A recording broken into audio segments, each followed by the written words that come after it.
এই ভিডিওটা শেষ পর্যন্ত দেখলে তুমি আর কখনো নিজেকে দুর্বল ভাববে না, কারণ ওরাও একদিন ঠিক তোমার মতো ছিল। অনেক মানুষ আছে যারা শূন্য থেকে শুরু করে আজ ইতিহাস তৈরি করেছে। তাদের জীবন সৎ ছিল না, টাকা ছিল না, সাপোর্ট ছিল না, বিশ্বাস করার মতো একজন মানুষও ছিল না, তবুও তারা হাল ছাড়েনি। আজও তুমি হয়তো ভাবছো তোমার পরিস্থিতি খুব খারাপ, টাকা নেই, সাপোর্ট নেই, কেউ বিশ্বাস করে না, বারবার ব্যর্থ হচ্ছ, মানুষ বলে তোমার দিয়ে হবে না। কিন্তু নিজেকে একবার প্রশ্ন করো, আমি কেন পারবো না? ক্রিস গেল, যাকে বলা হয়েছিল ইনকনসিডেন্ট, ফিটনেস নেই, ফর্ম নেই, কিন্তু সে থামেনি, কারণ সে জানতো পাওয়ার আসে শরীর থেকে না। পাওয়ার আসে বিশ্বাস থেকে। ট্যালেন্ট সবাই পায়, কিন্তু বিশ্বাস পায় খুব কম মানুষ। নরেন্দ্র মোদী একজন চা বিক্রেতা, আজ বিশ্বের সবচেয়ে প্রভাবশালী নেতাদের একজন। তিনি প্রমাণ করেছেন শুরুর জায়গায় গুরুত্বপূর্ণ নয়, গন্তব্যে পৌঁছানোর জেদটাই আসল। শুরু ছোট হলে সমস্যা নেই, স্বপ্ন বড় হওয়া চাই। ধীরুভাই আম্বানি পকেটে টাকা ছিল না, কিন্তু স্বপ্ন ছিল আকাশ ছোঁয়া। তিনি বলেছিলেন, বড় স্বপ্ন দেখো, কারণ স্বপ্ন ছোট হলে জীবনও ছোট হয়ে যায়।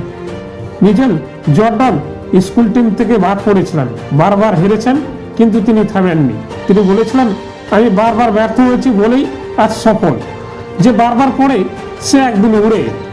এই ভিডিওটা যদি তুমি ভাবো এমনি একটা গল্প, তাহলে ভুল ভাবছো, কারণ শেষের কথাটা হয়তো তোমার জীবন বদলে দেবে। ওয়াল্ট ডিজনি, যাকে বলা হয়েছিল তার কোনো কল্পনা শক্তিই নেই, আজ তার কল্পনাই শিশু থেকে বড় সবার শৈশব।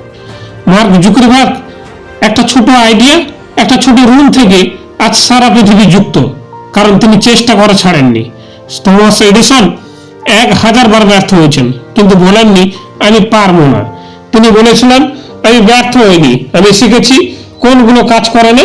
আব্রাহাম লিঙ্কন বারবার নির্বাচনে হার, জীবনে একের পর এক কষ্ট, তবুও তিনি থামেননি, কারণ যারা ধৈর্য ধরে তারা ইতিহাস বদলায়।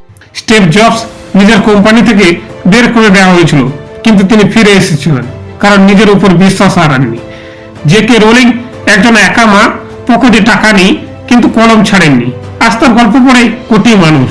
স্টিফেন হকিং শরীর ছিল সীমাবদ্ধ, কিন্তু মন ছিল মুক্ত। তিনি প্রমাণ করেছেন সীমাবদ্ধতা শরীরে নয়, সীমাবদ্ধতা মনে। তারা কেউ আলাদা ছিল না, তাদেরও ভয় ছিল, তাদেরও কষ্ট ছিল, তাদেরও মনে হয়েছিল সব শেষ, কিন্তু তারা থামেননি। তাহলে তুমি কেন থামবে? তুমি কেন হাল ছেড়ে দেবে? আমি কেন পারবো না? মনে রেখো, তুমি সাধারণ নও, তুমি দুর্বল নও, তুমিও পারো, কারণ তুমি সুপার হিউম্যান। এই ভিডিওটা যদি একজন মানুষকেও হার মানতে না দেয়, তাহলে আমার কাজ সফল। এই কথাগুলো যদি তোমার ভেতরে কিছু নাড়া দিয়ে থাকে, তাহলে লাইক করো।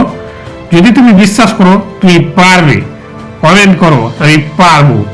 আর যদি তুমি চাও এরকম আরো গল্প, তাহলে উঠে দাঁড়াও মোটিভেশন চ্যানেলটিকে সাবস্ক্রাইব করো।